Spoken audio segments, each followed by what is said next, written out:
Okay. शुरू करते हैं। सबसे पहले अगर आप यूपीएससी की तैयारी कर रहे हैं तो अभी बंद कर दीजिए, और अगर आप सोच रहे हैं यूपीएससी की तैयारी करने के बारे में तो बिल्कुल भी सोचना भी मत। आप बेकरी खोल लीजिए, आप कोई और दुकान खोल लीजिए, बट यूपीएससी की तैयारी मत करना। तो बात यहाँ से शुरू करते हैं कि सबसे पहले यूपीएससी स्कैम क्या है। कुछ दिनों पहले, शायद जुलाई जुलाई या जून में, तो एक ट्विटर अकाउंट है, तो उसने ये बात की शुरुआत की थी। पूजा खेडकर नाम की एक लड़की है जो कि आईएएस थी, महाराष्ट्र कैडर की। तो उसके जब उसकी मदर ने कोई ऐसे गन लेके लोगों पे लहराया, तो उसके बाद उस पर केस हुआ। तो उसके बाद उसका खुलासा हुआ कि कैसे वो आईएएस बनी थी। उसके पिता जो है वो भी शायद आईएएस थे या किसी गवर्नमेंट जॉब में थे, स्टेट गवर्नमेंट जॉब में। तो उसके बाद खुलासा हुआ कि वो कैसे आईएएस बनी, क्या करके आईएएस बनी थी, और कैसे यूपीएससी ऐसे लोगों को आईएएस बनने देता है और कुछ भी नहीं कर पाता। मतलब इतनी बड़ी ऑर्गेनाइजेशन है यूपीएससी, देश की नंबर 1, और उसके बावजूद ये ऐसे लोग आईएएस बन जा रहे हैं।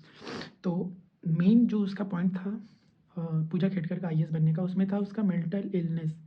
मानसिक रूप से रोगी थी वो।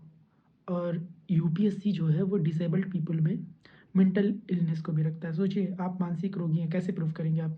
डॉक्टर का सर्टिफिकेट नहीं है, कुछ भी नहीं है, तो आप कोई भी ऐसा इधर उधर का सर्टिफिकेट लगा दीजिए, और यूपीएससी आपसे पूछेगा भी नहीं कि आप मेंटली इल है या नहीं है। तो ये करके उसने यूपीएससी के पेपर पास कर लिया डिसेबल्ड कैटेगरी में, और वो आईएएस बन गई, और उसे महाराष्ट्र कैडर भी मिल गया और जॉब भी मिल गई। और जब उसने डिमांड की कि उसे कार चाहिए, बंगला चाहिए, ट्रेनिंग के टाइम पे ही, तब जाके उसका खुलासा होता है। सोचिए।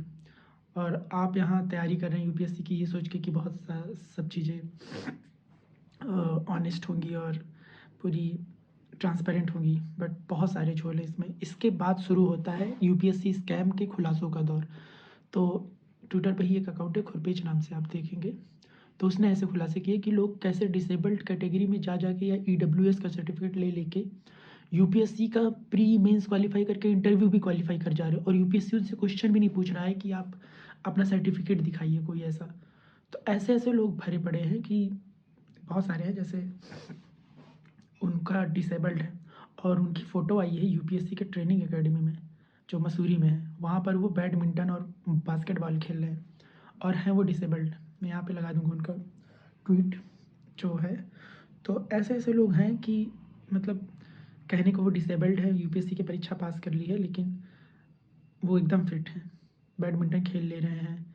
और मतलब रियल जो जेन्युइन है उनकी बात नहीं कर रहा हूँ मैं, बहुत सारे लोग जेन्युइन भी हैं जो पास करके आते हैं, तो वो सही भी होंगे, लेकिन बहुत सारे लोग इसका ऐसा गलत फ़ायदा उठा रहे हैं कि वो रियल में एकदम फिट है, लेकिन डिसेबल्ड सर्टिफिकेट लगा के छोटी सी चोट लग गई, कुछ हो गया, और यूपीएससी उनसे क्वेश्चन भी नहीं पूछ रहा है।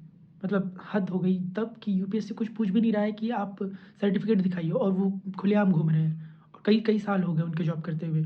तो ऐसे ऐसे यूपीएससी में कांड हो रहे हैं।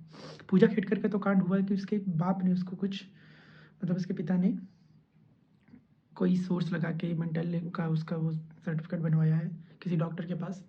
तो वो एकदम फेक सर्टिफिकेट लगा के वो, और उसने यूपीएससी को दिखाया भी नहीं। अभी अभी यूपीएससी को प्रूव भी नहीं किया है कि वो मेंटली इल है। बस उसने लिख दिया है, कॉलम में भर दिया कि वो मेंटली इल है, चेक कर दिया, और यूपीएससी ने मान लिया। ना कोई सर्टिफिकेट, ना कुछ, ना कुछ।